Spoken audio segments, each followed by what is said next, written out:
So are you, or maybe you know someone who is part of a blended family, kids from different relationships, different marriages, whatever the case may be?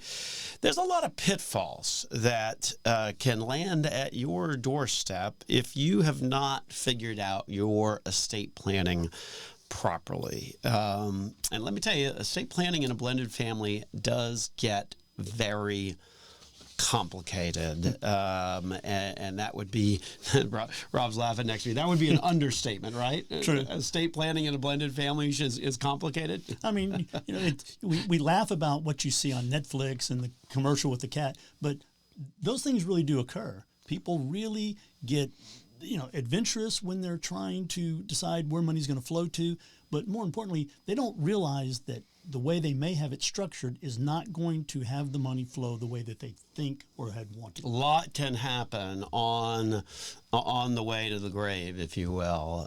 So that's our topic coming up here on Dollars and Cents, where we help you make sense out of all of life's decisions involving your dollars. We're one of Central Florida's longest running radio programs, coming to you on a host of radio stations throughout the Central Florida region.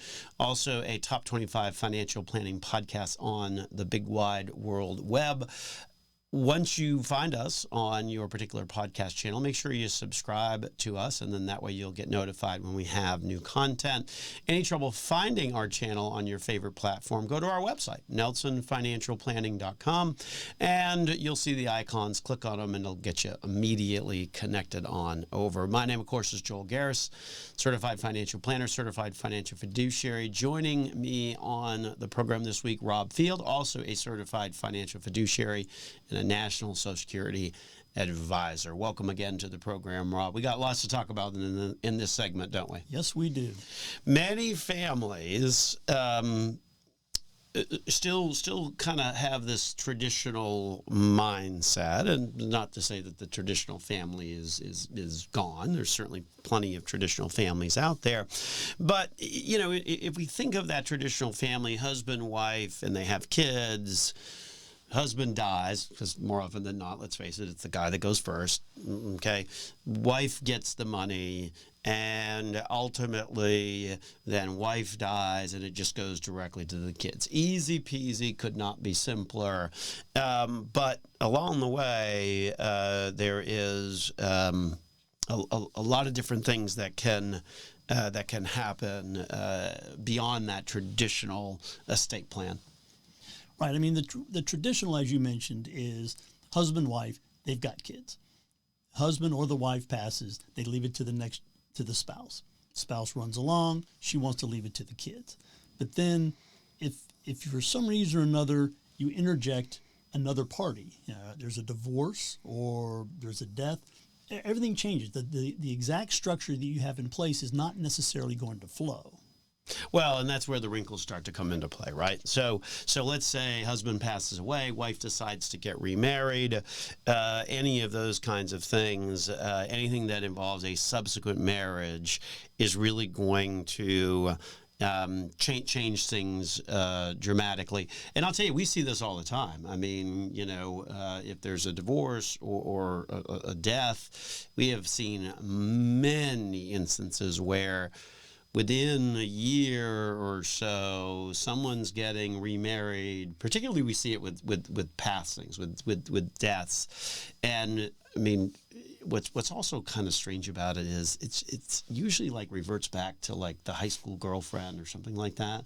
And I mean, it's always fascinating. I guess we all wish we were back in high school. I don't necessarily wish I was back in high school. Wasn't very good, playing on the chess team for popularity purposes. But there does seem to be that trend, and that's when things can get convoluted very, very quickly. That's funny. I mean, I enjoyed high school. I thought I was on the tennis team, which wasn't as cool as the football team. But, not as cool as the chess team. But I also was in the band for a while. So okay, I had my moments but it's all a learning experience, and I had a good time. And I can think back. Often I'm now divorced, so sometimes you're like, okay, what's my next step going to be? Oh, I remember, Carolyn or Kathy from high school. She sure was cute. In my mind, I'm thinking if she still looked like that, then maybe I should look her up. So I think think, the high school sweethearts really do have a place in our hearts for many, many years. That's funny. But what are the stats? I mean, what are we talking about in terms of families? There's a lot of different families that confront this issue. Right. Well, I mean, we've seen from our studies that really over 20% of married couples that have a partner currently may have had a previous partner for before divorce or something like that, and then that previous partner, and then now your current partner. It might be two sets of kids. So now you've got new kids coming in, old kids on the block that have been around for a while. And then this is where we start to talk about what this topic is about, which is the estate planning issues you run into when you're now blending first family and second family. Well, and we've all heard the horror stories. We were joking earlier about the Netflix and then that commercial about leaving, where the cat gets all of it. They're just, we've seen all manner of those horror stories where the biological kids, right, get cut out. And the stepkids wind up getting the money, right? The beneficiaries get changed. We've seen where trusts get changed to start to include stepchildren, start to include other individuals as well, or even where the remaining surviving spouse gets forced out of the house that they were living in. I mean, these are some of the things that can happen a tremendous amount. That is for sure. Right. I mean, you go into a marriage, and obviously unfortunately, the last thing on your mind is the finances and the estate planning. You're madly in love, and so everything looks good.